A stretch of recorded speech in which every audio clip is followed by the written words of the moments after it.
அவன் எத்திக்கும் தமிழ் மாணக்கும் கந்தன் அவன் பேரு, எத்திக்கும் தமிழ் மாணக்கும் கந்தன் அவன் பேரு.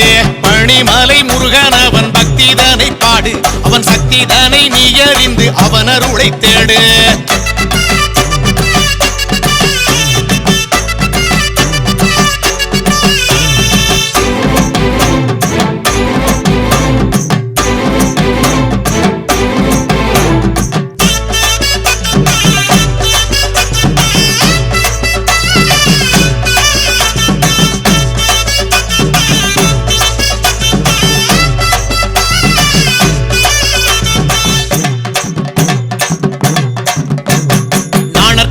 தோன்றியதால் சரவணன் ஆனான், அவன் நிலையில்லா இளமை கொண்டு குமரனாகி போனான். கடம்பம் மாலை சூடியதால் கடம்பன் பேரை கொண்டான், அவன் கங்கை வேந்தன் என்பதாலே காங்கே பேரு பெற்றான்.